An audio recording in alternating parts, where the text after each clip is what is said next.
നമ്മൾ എന്തെങ്കിലുമൊക്കെ അച്ചീവ് ചെയ്യുമ്പോഴാണ് നമുക്കൊരു സെൽഫ് ഗ്രോത്ത് അല്ലെങ്കിൽ ഒരു ഡെവലപ്മെന്റ് ഉണ്ടാവും അല്ലെ. ഈ അച്ചീവ് ചെയ്യാന്ന് പറയുമ്പോൾ ഇപ്പൊ പ്രത്യേകിച്ച് ഗോൾ സെറ്റിംഗ്സോ പറയുമ്പോൾ എപ്പോഴും എല്ലാവരും ഒരു കൺഫ്യൂഷൻ ഉണ്ടാവുന്ന സംഭവമുണ്ട്.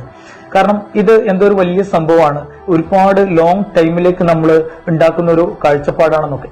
ഇത് അങ്ങനെയൊന്നുമല്ല. ഗോൾ സെറ്റിംഗ്സ് എന്ന് പറഞ്ഞാൽ ഒരു പുതിയ ഹാബിറ്റ് ക്രിയേറ്റ് ചെയ്യപ്പെടലും ഒരു ഗോൾ സെറ്റിംഗ്സ് ആണല്ലോ. വായനാശീലമാവട്ടെ, അല്ലെങ്കിൽ റെഗുലർ ആയിട്ട് എക്സസൈസ് ചെയ്യാനുള്ള സംഭവമാവട്ടെ, അല്ലെങ്കിൽ പുതിയ നമ്മുടെ ഒരു ഡെവലപ്മെന്റിന് വേണ്ടിയിട്ട്, നമ്മുടെ ഒരു ഗ്രോത്തിന് വേണ്ടിയിട്ട് എന്തെങ്കിലും ഒരു ഹാബിറ്റ് ക്രിയേറ്റ് ചെയ്യപ്പെടുന്ന വലിയ കാര്യം. ഒരു ഹാബിറ്റ് ക്രിയേറ്റ് ചെയ്യപ്പെട്ടതിന് ശേഷം അത് കൃത്യമായിട്ട് നമുക്ക് മാനേജ് ചെയ്ത് മുന്നോട്ട് കൊണ്ടുപോകാൻ കഴിയുന്നുണ്ടെന്ന് ഉറപ്പുവരുത്തലും വലിയ കാര്യമാണ്. പ്രത്യേകിച്ച് നമ്മുടെ പഴയ കാലത്തെ ഹാബിറ്റ്സുകളൊക്കെ മാറിക്കൊണ്ടിരിക്കുകയാണ്. ഇനിയുള്ളൊരു കാലഘട്ടത്തിൽ വിവര സാങ്കേതിക വിദ്യ ഇങ്ങനെ വല്ലാതെ കുതിച്ചുകൊണ്ടിരിക്കുന്ന കാലഘട്ടത്തിൽ പഴയ ഹാബിറ്റ്സുകളൊക്കെ മാറിക്കൊണ്ടിരിക്കുകയാണ്. മലയാളിയുടെ വായനാശീലം മരിച്ചു എന്നൊക്കെ പറയാൻ ഇപ്പോഴും ഈ റീഡിങ്ങിന് ഒരുപാട് സാധ്യതകളുണ്ട്. പുതിയ ഹാബിറ്റ് വേണമെങ്കിൽ നമ്മൾ അത്തരത്തിൽ ക്രിയേറ്റ് ചെയ്യപ്പെടാം.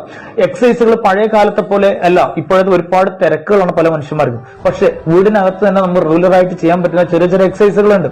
ഇങ്ങനെ ഒരു പുതിയ ഹാബിറ്റ് ക്രിയേറ്റ് ചെയ്യപ്പെടലും ആ ഹാബിറ്റ് നല്ല രീതിയിൽ മുന്നോട്ട് കൊണ്ടുപോകലും ഒക്കെ തന്നെയും നമ്മുടെ സെൽഫ് ഡെവലപ്മെന്റ് എന്ന് പറയുന്ന ഒരു സംഭവത്തിന്റെ ഭാഗം തന്നെയാണ്.